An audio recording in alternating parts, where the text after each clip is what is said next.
5 Kutina. Alo, dobar dan. Dobar dan. Evo ovako, ja sam kupio kod vas lampu, ovu samostojeću neki dan, prije neki tjedan dana.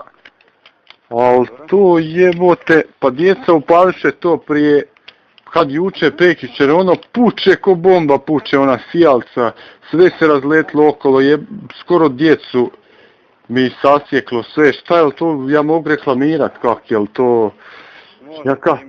Ako imate račun, dođite i zamijenit ću, uopće ne. Pa da li jebote sunac, pa to ja ne znam kao šta vi to prodajete, koja je to pizda materna, skoro mi djeca nastradaše zbog toga.